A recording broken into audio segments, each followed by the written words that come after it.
दोस्तों, आज के इस मिरेकल मॉर्निंग सेशन में आप सभी साथियों का तहे दिल से हार्दिक स्वागत है। और जीडब्ल्यूए हमेशा आपका आभारी रहेगा कि आपने हमें इस पहले पड़ाव में first version of the GWA miracle morning session में इतना साथ दिया। उसके लिए आपको बहुत बहुत धन्यवाद। और मैं आज वैसे मैं हमेशा अपनी अंतरात्माओं के साथ बोलता हूँ और कोई भी शायद शब्द मैं नहीं चाहता हूँ कि ईश्वर मेरी वाणी से कोई बनावटी शब्द कभी भी लाइफ में मतलब बोलने की प्रेरणा दो। तो मैं आज भी जो मैं बोलूंगा बिल्कुल अपनी अंतरात्माओं की वो सच्चाइयों के साथ बात करूंगा, जिसमें बहुत सारे आदमियों को आज के समय में जरूरत है। आज के समय में भी वो लोग बहुत सारी सच्चाई को ढूंढ रहे हैं। बहुत सारे झूठ की जो कलई है दोस्तों, जो पॉलिश हो रही है आदमी की बॉडी पे, उस पॉलिश से आदमी परेशान है। इसीलिए क्यों परेशान है साथियों, कि उस परेशानी का कारण अलग-अलग तरीके से आ रहा है। तो मैं नहीं चाहता हूँ कि ईश्वर मुझे वो कभी प्रेरणा दे या वो कभी काम करने का मौका दे कि मुझे लेयर लगानी पड़े, मुझे पॉलिश करनी पड़े।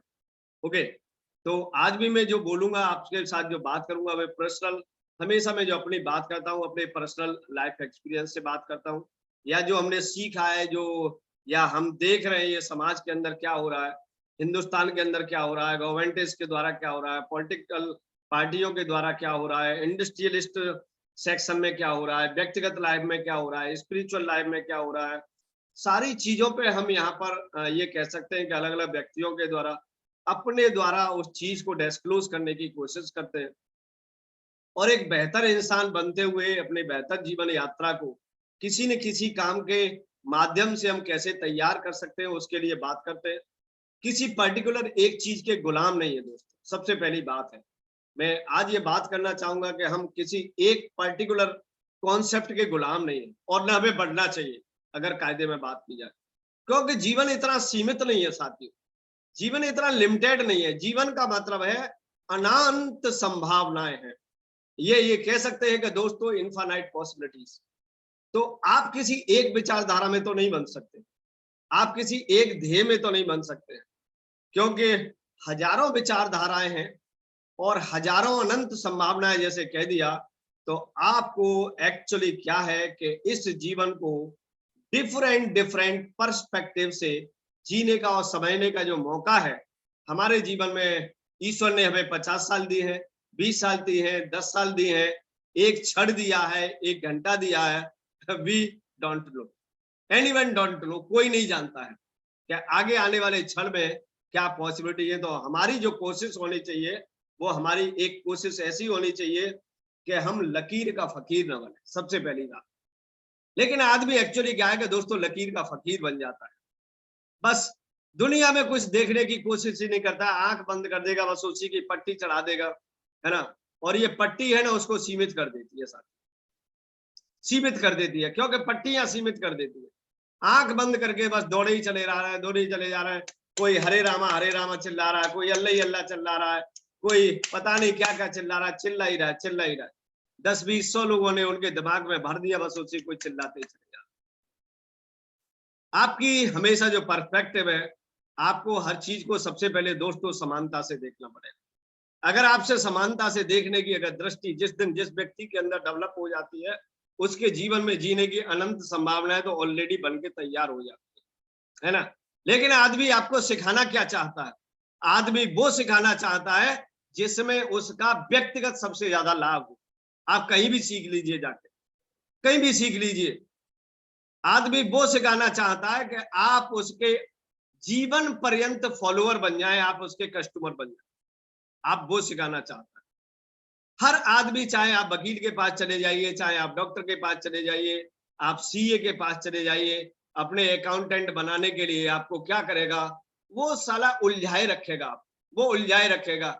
इसमें ये कमी है, इसमें ये कमी है, इसमें ये स्क्रूटनी होनी है, इसमें ये ऑडिट हो जाएगा, इसमें यहाँ ऑब्जेक्शन आ जाएगा। मतलब आपको अपने चंगुल से कभी बाहर निकलने की कोशिश नहीं कर, वो नहीं चाहेगा कि आप अपनी फाइलों को कहीं दूसरे किसी अकाउंटेंट के पास ट्रांसफर, आपको वो दोस्तों कभी फ्री नहीं करेगा। और लेकिन जीवन में एक काम है कि आपने सभी साहित्यों में, सभी लिटरेचर में, सभी ग्रंथों में आपने केवल एक शब्द सुना होगा, मोक्ष। आपने सभी ने सुना होगा, और हम हिंदू संस्कृति के ज्यादा लोग बैठे हुए हैं, मोक्ष नाम का वर्ड आपने जरूर सुना होगा। मोक्ष का मतलब होता है मुक्ति, लेकिन मुक्ति कोई देना नहीं चाहता। मुक्ति इसीलिए नहीं देना चाहता कि वो आपके अपनी योग्यताओं का, अपने विचारों का, अपने कह सकते हैं कि उसका आपको क्या बनाना चाहता है, दास बनाना चाहता है, गुलाम।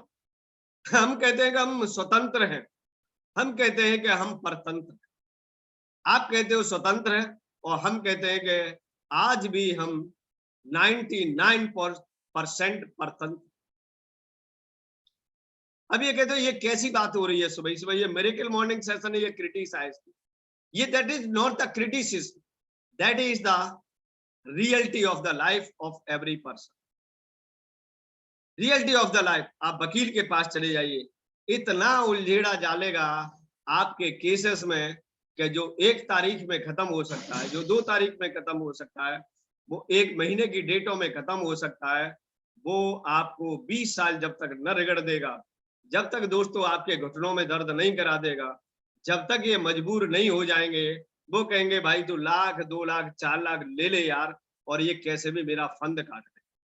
अरे जो भी लॉस प्रॉफिट जो भी हो रहा है, ये तू यार कैसे भी फंड काट। जब तक आपकी ये मानसिकता इतनी मतलब नर्वस नहीं हो जाएंगे आप कहीं हॉस्पिटल में जाइए, आप कहीं किसी डॉक्टर के पास जाइए, आपके अंदर वो इंजेक्शन लगाएगा माइंड के अंदर कि आपको जो आप 10% बीमार है दोस्तों, आपको 90% बीमार कर देगा। इतना बीमार कर देगा कि आप बस मरे नहीं, मर गए तो फिर पैसा नहीं आने वाला है उसके पास क्योंकि उसे मालूम है कि भैया ये हार्ट अटैक से मर गया तो पैसा नहीं आएगा। जिंदा भी रखना है और जिंदा रखना भी नहीं। जिंदा भी रखना है, जिंदा इसीलिए रखना है कि उसके पास आपकी जेब से पैसा निकलता है। जिंदा इसीलिए रखना है कि आपकी जेब से पैसा निकलता रहे, और जिंदा इसीलिए नहीं रखना है कि अगर ये जिंदा हो गया तो फिर भी मेरे पास नहीं आएगा, अगर ये स्वस्थ हो गया तो ये फिर मेरे पास नहीं आएगा। जिंदा इसीलिए रखना चाहता है कि वो उसके पास पैसा आता रहे, और जिंदा इसीलिए नहीं रखना चाहता है कि उसके पास पैसा आने से रुक जाए। आप कहीं भी चले जाइए, आप कहीं भी फॉलोअर चले जाइए, धर्म ग्रंथों के साथ चले जाइए, आप मंदिरों में चले जाइए, मस्जिद में, मस्जिद वाले मुल्ला जी कहते हैं कि तू अल्लाह ही अल्लाह चल रहा, और मंदिर वाला पुजारी कहता है कि ना तू राम राम चल रहा। वृंदावन में चले जाओगे तो तू साले कृष्ण कृष्ण चल रहा, अयोध्या में चले जाओगे तो तू राम राम चल रहा। अगर आप जो है हरियाणा से आगे उधर चले गए, पंजाब में चले गए, तू कहेगा तू साले जय माता दी चल, और कहीं और चले जाओगे तो तू शंकर शंकर चल रहा। मतलब जहां जिस माहौल में चले जाओगे वहां का व्यक्ति वो ये नहीं चाहेगा कि तू अल्लाह मत कहो, तू तो क्योंकि ये पर क्षेत्र में किसके में आ गया है, तू अमरनाथ की यात्रा पे आ गया, तू अल्लाह नहीं चलना सकता। अगर आप हज की यात्रा में चले जाएं तो तू फिर शंकर की नहीं चिल्ला सकता, तू जय माता दी नहीं चिल्ला सकता। That is the divideation, that is the limitation, that is the boundary, that is the capping. कहते ना आपके बिजनेस के अंदर कैपिंग क्या है, आपकी सोच के अंदर कैपिंग ये है, ये आपकी सोच पे कैपिंग है। और जब सोच पे कैपिंग हो जाती है तो क्या होता है कि आप एक लिमिटेड दायरे में बंद के रह जाते हैं। वो कहते हैं कि आने के बाद हम सब कुछ हो गए। अगर हम मुसलमान के घर में पैदा हो गया तो आप क्या हो गए, मुसलमान हो गए। हिंदू के घर में पैदा हो गए, अगर आप सड़क पे अगर आप को कोई पैदा करके छोड़ जाए, जहां घर न हो और जहां आसमान हो धरती पे हो, और जहां 100 लोगों को बता दे, अगर बुलाया जाए और उनसे पूछा जाए कि ये कौन है, ये हिंदू है या ये मुसलमान है या सिख है या ईसाई है या पारसी है या जो भी है, यहूदी है या बौद्ध है कोई उसकी आइडेंटिफिकेशन नहीं कर पाए। अब आइडेंटिफिकेशन कौन कर रहा है, जिसके घर में आप पैदा हो रहे हैं वो आइडेंटिफाई कर रहा है। इसीलिए आपकी सोच पे बाउंड्री कौन लगा रहा है, सोच पे बाउंड्री आपका परिवार लगा रहा है। उसके बाद जैसे ही आप घर से निकल के जाते हैं तो फिर कौन लगा रहा है, फिर आपकी सोच पे बाउंड्री आपका मोहल्ला लगा रहा है, और फिर मोहल्ले के बाद आपका गांव लगा रहा है, और फिर शहर लगा रहा है, और ये फिर पूरी दुनिया का जो सोशल मीडिया है वो लगा रहा है। दोस्तों ऐसे ही यहाँ पर जो जीवन में जो बाउंड्री है वो कौन लगा रहा है, उसका भी सेम सोच यही है। बहुत सारे लोग दोस्तों दिल से एटॉमिक करना चाहते हैं, बहुत सारे दोस्त दिल से डिजिटल प्लेटफॉर्म के ब्रांड एम्बेसडर बनना चाहते हैं। बहुत सारे दोस्त अपने दिल से अपने जीवन को परिवर्तन करना चाहते हैं, लेकिन उसकी टांग कौन खींच रहा है? उसकी टांग खींचने वाला घर से ही पैदा हो रहा है। किसी की पत्नी खींच रही है, किसी का बेटा खींच रहा है, किसी का पति खींच रहा है, ठीक है ना। कोई लड़ाई कर रहा है, कोई झगड़ा कर रहा है, कोई कुछ कर रहा है, कोई कुछ कर रहा है, क्योंकि वो नहीं चाहता साथियों कि मोहब्बत करता है भाई मोहब्बत करता है, पत्नी मोहब्बत करती है, पति मोहब्बत करता है, सारे लोग मोहब्बत करते हैं, और वो नहीं चाहते कि आप उनके लेवल से ऊपर उठ जाए, क्योंकि मोहब्बत करता है, आपसे गले से गले डाल के रहना चाहता है, आपको हग करके अपने पास ही रखना चाहता है। अगर मैं झाड़ू लगा रहा हूं तो मेरे साथ झाड़ू लगा लो। मैं अगर किसी का क्रिटिसिज्म कर रहा हूं तो आपको मेरा वो क्रिटिसिज्म सुनना है। अब एक पत्नी इधर उधर की बात करेगी अपने पति से, वहां ये हो गया, वहां दौरानी ने ये कर दिया, जेठानी ने ये कर दिया, ननद ने ये कर दिया, उसकी पड़ोसन ने ये कर दिया, और वो अगर रात को सुनेगा नहीं पति, तो फिर किससे ये सारी चीजें बरगलाएगी? सुनने वाला भी तो चाहिए। अगर कोई आदमी अगर एटॉमी का प्रोस्पेक्टिंग कर रहा है रात को 11 बजे, और वो यूएसए में कहीं प्रोस्पेक्टिंग कर रहा है, तो उसकी पत्नी की बातों को कौन सुनेगा? अब झल्लाहट तो होगी दोस्तों, कि पहले तो ये मेरी बातों में बड़े इंटरेस्ट लेते थे, अब तो ये कुछ बदल गए, अब तो ये बदल गए हैं, कहीं इधर उधर ज्यादा, कहीं ऐसा तो नहीं कहीं इनकी एटिंग सेटिंग स्टार्ट हो गई हो, कहीं ऐसा तो नहीं कुछ और हो रहा है, या मुझे इग्नोर कर रहे हो।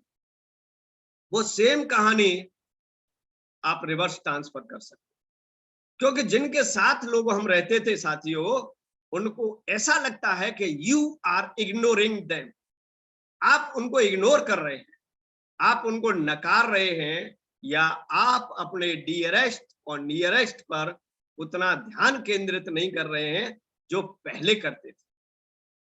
अब उनको थोड़ी सी उससे चिढ़ान होने लगती है साथी, चिढ़ान होने लगती है कि यू आर इग्नोरिंग देम। अब इसीलिए इस बिजनेस में सबसे पहली बात ये कही जाती है कि आप ज्यादा मैक्सिमम हो सके तो अपने कपल के साथ इस बिजनेस को करें। अपने परिवार में ही कोई एक एसोसिएट बनाए जो आपको, आपके बिजनेस को समझ सके, आपके पोटेंशियल को समझ सके, उन विचारधाराओं को समझ सके कि आप किन विचारधाराओं में रहते हुए आप अपने जीवन को या आप अपने अर्थव्यवस्था को कैसे मजबूत कर रहे हैं अच्छे विचारों के साथ। अब उसका सपोर्ट कौन करेगा? सपोर्ट वो करेगा जो कुछ चीजों को समझने की कोशिश कर, वही तो सपोर्ट करेगा। एसोसिएशन नहीं बन पा रहा, परिवार में नहीं बन पा रहा, सब लोग मजाक बना रहे हैं। हाँ, 10,000 रुपए खर्च कर दिए, अच्छा फिर मंगा लिया, अच्छा अब आप और क्या मंगाने वाले हो? ओ 50,000 रुपए बर्बाद हो गया, नहीं हो गया? हो गया जी। अगर अच्छा आप कितना मैचिंग वैचिंग कब आ रही है तुम्हारी? कभी तो नहीं आई। मैं 1 साल की गारंटी देता हूं कि अभी इसमें अगर एक मैचिंग कमा लो, 1 रुपया कमा जाओ, तो उस दिन मेरे सर के बाल मड़वा दो। ये जो टॉन्ट है, ये जो प्रेशराइजेशन है, ये कह सकते हैं कि साइकोलॉजी को कुठारघात करने की जो प्रक्रियाएं हैं, वो किसकी हैं? वो आपके उन लोगों की हैं जिनके लिए आप दिनों रात मरना और जीना चाहते हैं, जिनके लिए आप 3 पीढ़ियों का बंदोबस्त करना चाहते हैं। वो आपके लिए खड़े होके 1 हफ्ते का साथ देने के लिए तैयार नहीं है, 1 महीने का साथ देने के लिए तैयार नहीं है, जो परिवार में साथ देने के लिए तैयार नहीं है।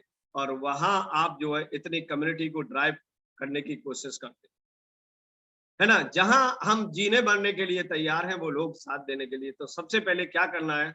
सबसे पहले आपको कोशिश ये करनी है कि किसी भी तरह से सामंजस्य बना के अपने फैमिली सपोर्ट को आपको अपने साथ लेना है। अब किधर नहीं मिला तो कोई तैयार ही नहीं है, तो तैयार नहीं है तो फिर क्या होता है कि अपने अस्तित्व की लड़ाई लड़ना हमारा धर्म है, अपने अस्तित्व की लड़ाई। क्योंकि दोस्तों पांडवों ने बहुत सहयोग करने की कोशिश की थी, बहुत कंसिडरेशन करने की कोशिश की थी, बहुत कोऑर्डिनाइज करने की कोशिश की थी। श्री कृष्ण को भेजा और किसी को भेजा, शांति व्यवस्था बनाने की कोशिश की गई थी, साथ साथ में रह के सब कुछ हो सकता है, लेकिन ना, वो ये जो गृह युद्ध था वो क्या बन गया था दोस्तों, वो धर्म युद्ध का नाम दे दिया। ऐसा भी हो सकता है, क्योंकि मैं जब आया था इस धरती पे तो मैं अपने बेटे को पैदा करके साथ नहीं लाया, मैं अपनी पत्नी को साथ करके नहीं लाया था, मैं अपने भाई को साथ पैदा करके नहीं लाया था। मैं केवल मेरे माता पिता ने पैदा किया। अब उनकी इच्छा से हुआ या स्वेच्छा से हुआ या उनकी अनिच्छा से हुआ, इसमें भी कुछ कहा नहीं जा सकता। आप कहोगे कि बड़ी भयंकर बात हो रही है आज तो सेशन। मैं नहीं जानता हूँ क्या उनकी उनकी एक बच्चा करने की पैदा इच्छा हुई होगी या नहीं होगी। बाय डिफॉल्ट जैसे भी है, इच्छा से या अनिच्छा से, मैं तो आ गया, मैं तो भाई आ गया। अब जब आ गया तो वो कहते हैं कि जब कोई भी इंसान या कोई भी प्राणी अपने बच्चे को जन्म देता है तो मोहब्बत ऑटोमेटिक जनरेट हो जाती है, प्यार ऑटोमेटिक जनरेट हो जाती है। चाहे वो गाय का बछड़ा हो, चाहे वो भैंस का बछड़ा हो, या कोई भी माँ या कोई भी बाप अपनी संतान से हमेशा डायरेक्ट या इनडायरेक्ट प्यार करता ही करता है। इसमें कोई झुटलाने वाली बात नहीं है। और जिन्होंने पैदा किया वो भी इस दुनिया से चल बसे। अब अपने अस्तित्व को, जिस साइकिल से हम आए थे उसी साइकिल को हमने फॉलो कर दिया। अब हम अपने अस्तित्व को कैसे बड़ा करना है, अब इसमें क्या कोई ये जरूरी है कि मेरा पड़ोसी मेरा साथ दे? इसमें कोई जरूरी है कि मेरे अस्तित्व को बड़ा करने में मेरी डाउनलाइन साथ दे? कोई जरूरी तो नहीं भाई। उनका अस्तित्व अलग है, उनकी विचारधाराएं अलग है, उनका सब कुछ अलग है। मेरी पत्नी कहीं दूसरी जगह से आई थी, उसके संस्कार अलग है, उसकी आदतें अलग है, उसकी सोच अलग है। अब मेरे को कितना बढ़ाने में सहयोग देगी ये उसकी इच्छाओं पर निर्भर करता है। लेकिन मैं कहाँ जाना चाहता हूँ, मेरा क्या डेस्टिनेशन है, उसकी सोच से कभी मिलान नहीं खा पाएगा। तो अब मैं क्या उसके लिए रुक जाऊं कि अपनी यात्रा को बंद कर दूं? लो एंड नेवर। लेकिन शिकायत क्या है, मेरी पत्नी मुझे सपोर्ट नहीं कर रही है, मेरे को ये काम नहीं करने दे रही है, मेरे को वो काम नहीं करने दे रहा है, मेरा पति नहीं करने दे रहा है, मेरा भाई नहीं करने दे रहा है, मेरी बेटी की मजबूरी है, मेरे बेटे की मजबूरी है। तो भाई आप मजबूरियों के साथ पैदा हुए थे कि आप अकेले पैदा हुए? मजबूरी बनाई किसने? मजबूरी हमने जनरेट की है। समस्याएं जो आज जीवन में है उसका उत्तरदायित्व किस पे? वो हमारे ऊपर पे। 4 बच्चे पैदा किए तो किसने किए थे? हमने किए थे। मजे लेके किए थे या बिना मजे के हो गए? हो गए। उसमें भी हमारा कह सकते हैं डायरेक्टली या इनडायरेक्टली हमने किया था उसको। अब हम पे बच्चे की फीस जमा नहीं हो रही है तो वो प्रॉब्लम किसकी है? उस मजे की प्रॉब्लम ली है जो तुमने नाइट में लिए थे अपनी पत्नी के साथ। अब इसको भुगतेगा कौन? आप। अब उसका इंतजाम क्यों नहीं कर रहे? इसका इंतजाम दोस्तों हमें ही करना पड़ेगा। हर काम करने के लिए उत्तरदायित्व किस पे है? हमारे पास है। अपने जीवन को बदलने का उत्तरदायित्व किस पे है? वो कहते हैं कि मुझे ये हो रही है, मेरे जो मतलब we are in the complaining mood. लेकिन वो सारी कंप्लेंट का जो जिम्मेदारी है अगर आप अपने यहाँ ले लेते कंधों पे कि totally I am responsible for today situation that is growing in my life. जो भी मेरे जीवन में जो भी सिचुएशन बढ़ रही है, जो भी हो रही है, वो उसकी सारी रेस्पॉन्सिबिलिटी मेरी है, क्योंकि मुझे अकेले ही पैदा हुआ था। समझदारी कब तक नहीं थी? चलिए 10 साल तक नहीं थी, 20 साल तक नहीं थी, 25 साल तक नहीं थी, 30 साल तक नहीं थी। अरे यार हम तो यहाँ पर 40-40 साल के लोग बैठे हुए, 45-45 साल के लोग बैठे हुए, 60-60 साल के लोग रहते हुए। अब समझदारी का उस दिन आएगी जिस दिन हमारी अंदर की हिचकियां चल रही होंगी, फेफड़े साले काम करना बंद कर देंगे, सांसें लेना दुर्लभ हो जाएंगी, आंखों से दिखेगा नहीं, चश्मा भी साला एक लेंस का होगा टूटा हुआ, उसके लिए भी सोच रहे होंगे कि यार बेटा आ जाए तो इसमें मुझे 20 रुपए दे दे तो मेरा लेंस जुड़वा दे, मेरा कोई फेविक्विक ला दे तो इस चश्मे के फ्रेम को भी मैं फेविक्विक से जोड़ के चला दिया। तो हम समझदार हुए कब? हम शुरू में भी क्या थे? मजबूर थे। कब मजबूर थे? कि मुझे मम्मी दूध पिलाएगी, मुझे मम्मी भोजन देगी। 10 साल पे भी मजबूर था कि मेरे पापा मुझे फीस देंगे। 20 साल पे भी मजबूर था कि मेरी मम्मी पापा मेरे को स्कूल में एडमिशन कराएंगे। 25 साल में भी मजबूर हो गया कि मुझे घर से पेट्रोल पर निकलने के लिए मेरी पत्नी 100 रुपए देगी निकाल के पर्स में से, लो जी ये मेरे मायके से मिले थे, बेदागे से ले जाओ, इसे पेट्रोल डलवाने, कहीं रोजगार देख लेना। समझ रहे ना बात को? ये 90% लोगों के घर की कहानी है। वो भी 100 रुपए पत्नी से मांग के ले जाएंगे, तब भी आप मजबूर थे। फिर आपके बच्चे हो गए, वहां पे फीस आने लग गई, और वहां पे अब कॉलेज में गिड़गिड़ाने लग गए कि नहीं नहीं नहीं मास्टर साहब ये फीस आ जाएगी आपकी, अभी थोड़ा सा ऐसे ही चल रहा है, तंगी चल रहा है, मैं एग्जाम दे लेने दो बच्चे को। वहां भी आप मजबूर थे, और जब बच्चा कहीं निकल गया, आज भी अब फिर भी मजबूर है। तो ये बताइए कि जीवन किसका नाम है? जीवन आजादी का नाम है या मजबूरी का नाम है? यहाँ भी इस बिजनेस में आप मजबूर हो, कभी आप अपलाइन पर मजबूर हो, कभी आप डेवलपमेंट पर मजबूर हो। आप ये बताइए कि आप एक स्वच्छंद प्राणी कब बनेंगे? आप बाज कब बनेंगे? आप ईगल कब बनेंगे? आप धरती से आसमान में किस दिन जाएंगे? क्या कोई वक्त आएगा जीवन में? कौन सी डेट डिसाइड की है? कौन सा गोल डिसाइड किया है? कौन सा वक्त है जिस दिन आसमान को चीरते हुए आप अनंतकालीन यात्राएं आप करने के जिस दिन मूड में होंगे, जिस दिन फिराक में होंगे कि yes I am the eagle, I am the lion, I am the king. तो दोस्तों ये जो फर्स्ट से जो अर्थ तक की जो कहानी है, ये फर्स्ट से जो अर्थ तक की जो परिक्रमा है, इसकी पट कथा आपकी लेखनी से ही लिखी जानी चाहिए। आपका जीवन परिचय, आपकी जो बायोग्राफी है दोस्तों, आप ही लिख के जाना, क्योंकि आजकल आपको डिजिटल प्लेटफॉर्म का जमाना है, और मैं डिजिटल सेशन लेने में बड़ा सहयोग करता हूँ, लोगों को सिखाता भी हूँ, लोगों को पढ़ाता भी हूँ, और लोगों को कोशिश करता हूँ कि सारी चीज खुद जाओ और आप अपनी चीज को पब्लिश कर जाओ, पब्लिश कर जाओ। आपकी अपनी एक कहानी होनी चाहिए। अब मूवी में क्यों देखने जाते हो यार? उसके तो दिमाग में जो आती है वो अपने कॉन्सेप्ट बना लिया, इमेज एंड चीजें थी, किसी कवि ने, किसी लेखक ने, किसी राइटर ने जो परिकल्पनाएं कर ली जीवन में, है ना। हमारे कवियों ने जो इतने महान कवि हुए हैं, इंद्र की जो अप्सराएं हैं उनकी कल्पना तो देखो, कल्पना कितनी बेहतरीन की है साहित्यों के अंदर, काव्यों के अंदर। आपको भी ऐसा लगता है कि जो कल्पना जो आप पढ़ते हो कि ये उर्वशी थी, ये रंभा थी, या ये जो भी थी, आपने नाम सुने होंगे, ऐसा लगता है कि काश एक बार देखने को मिल जाए। बुक पर कल्पनाएं, कोई अंबा और उर्वशी किसी के सामने दोस्तों डांस करने नहीं आई आज तक। आई रियली टेल यू, किसी भी कवि के सामने नहीं आई, किसी के नृत्य नहीं किया। ये सिर्फ परिकल्पनाएं हैं कि आदमी अपनी दिमाग की इमेजाइन पावर को कितना बड़ा कर सकता है। ऐसे ही आप अपने जीवन में आप अपनी इमेजाइन पावर को कितना बड़ा कर सकते हैं। That is called long vision.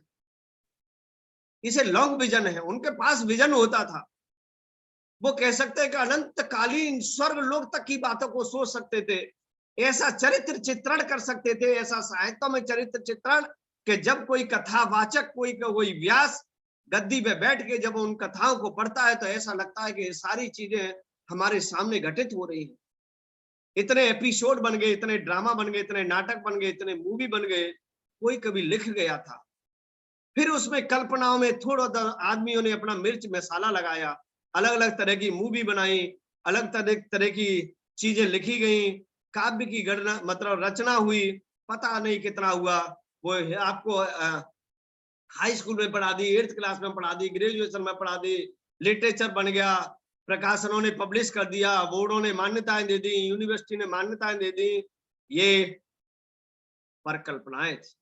Surdas एक इतनी बड़ी परिकल्पना कर सकता है जिसके पास अपनी फिजिकल आंखें नहीं है, मन की आंखों से पूरे ब्रह्म शक्ति को देख के और उसको केवल मुंह से सुना सकता है।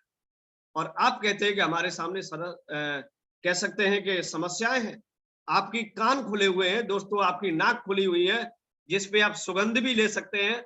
बढ़िया आपको बाणी है, इतनी बढ़िया आपको आंखें दी है, इतना बढ़िया शरीर दिया है।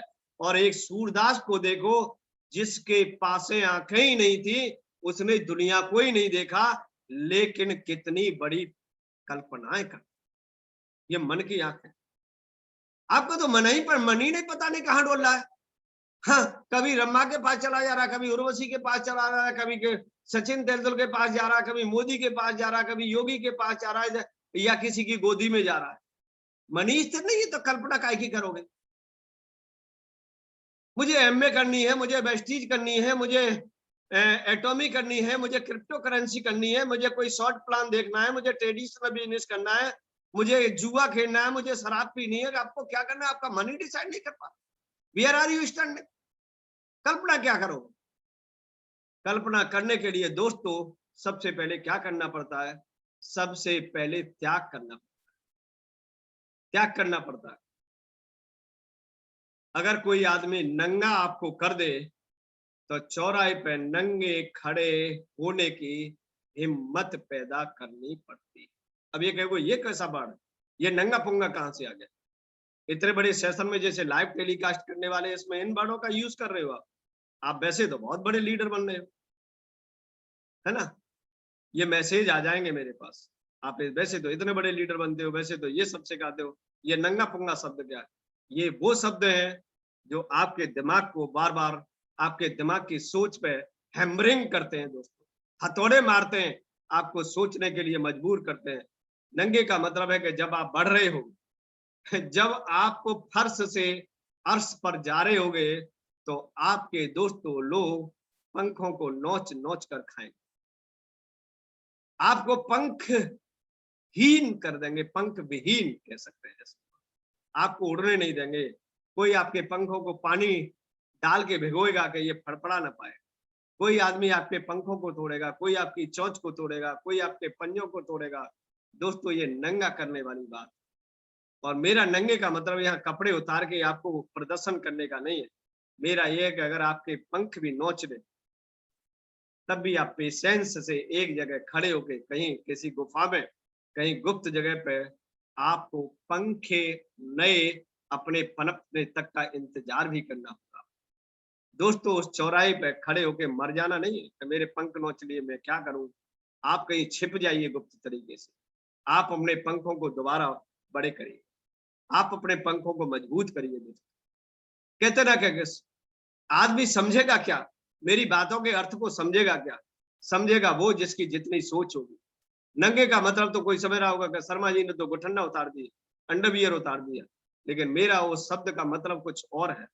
मेरा शब्द का मतलब है कि हर बढ़ते हुए प्राणी को, जो आदमी जितना भी जीवन में आगे बढ़ा है, उसको हमेशा अपने, और कह सकते हैं कि इस दुनिया ने उसको नोचने की कोशिश की, लेकिन जब वो बढ़ गया, उसने पंख भी दोबारा अपने दोबारा तैयार कर लिए, और उसके बाद बढ़ गया। वो कहते गए हमें तो मालूम, सॉरी दोस्त उस समय मैं समझ नहीं पाया था आपको, लेकिन बाद में एहसास हुआ। तो जो आपको कष्ट दिए, जिसके लिए आपकी सालों सालें बर्बाद हो गई साथी, किसी की वजह से, वो एक छोटा सा वर्ड बोल देगा सॉरी, मतलब उसको इतने कष्ट, आपका टाइम इतना वैल्यूएबल, आपकी आत्माएं जो व्यक्तियों ने झकझोर दी, लेकिन वो जब जब जब झकझोरेंगे नहीं साथियों, तो तब तक आपकी, वो कह सकते हैं कि बुलंदियां छूने की जो जिद है वो बढ़ेगी नहीं। तो दोस्तों आपको अपमानित होना जरूरी है, आपको ठगा जाना जरूरी है, आपके ऊपर अत्याचार होना जरूरी है, आपके ऊपर पत्थर फेंकना जरूरी है, और आपका एक बार नंगा होना जरूरी है। अगर नंगा होने के बाद अगर आपने पंख अपने दोबारा तैयार कर लिए, तो दोस्तों फिर आपकी उड़ान को कोई रोक नहीं सकता। तो साथियों मैं अपनी इसी वाणी के साथ, मेरे वर्डों में अगर किसी की भावना है, क्योंकि दोस्तों आज का जो समाज है वो पढ़ा लिखा बहुत है, और वो वर्ड की कंट्रोवर्सी बहुत करना जानता है, क्योंकि हम डिजिटल हो गए हैं। तो बट आई डोंट केयर, मैं कभी इनकी, क्योंकि मुझे मालूम है कि मेरा किसी भी बात को कहने के पीछे इंटेंशन मेरा गलत नहीं, तो इसीलिए मैं दोस्तों केयर नहीं करता हूँ। और मैं कोई ये नहीं है कि मेरी बहुत कोई पॉपुलैरिटी क्रिएट हो, या मुझे लोग किस तरीके से रिकॉग्नाइज करें, मुझे इससे कोई लेना देना, ठीक है ना? वो तो भविष्य बताएगा, वो तो भविष्य में छुपा हुआ। आज हम कुछ डिसाइड नहीं कर सकते। आप इतना कर सकते हैं कि आप अपनी ईमानदारी से अपने काम को कर सकते हैं, और सिर्फ यही आपके हाथ में है। इसीलिए श्री कृष्ण भगवान ने भी उस युद्ध में, वो गृह युद्ध था, या गृह युद्ध ही पारिवारिक युद्ध है या वो धर्म युद्ध था, ये तो नहीं हम कह सकते, लेकिन जो भी था उसमें सिर्फ यही बात बताई थी कि आपके हाथ में सिर्फ कर्म है, इसके अलावा कुछ। तो thank you so much guys, मेरे को सुनने के लिए, इतना टाइम देने के लिए, और इस GWA को इतना मजबूत प्लेटफॉर्म बनाने के लिए आपका बहुत बहुत धन्यवाद। और 31 तारीख को हम दोस्तों रमेश बाबू का सेशन रखने वाले हैं, क्योंकि ये पहला जो वर्जन था वो डॉक्टर रमेश सर से ही शुरू हुआ था, और ये 31st का जो सेशन है, इस पूरे ये जो वर्जन था आपका वर्जन 0, और ये वर्जन अब आएगा 1.0 दोस्तों। तो हम ये चाहते हैं कि हमारी दिली इच्छा है कि जिस व्यक्ति के माध्यम से, जिस व्यक्ति के इनिशिएटिव से हम ये काम करने में हमें ये प्रेरणा मिली कि हम ऐसा कर सकते हैं, उससे पहले कभी दिमाग में ये विचार ही नहीं आया।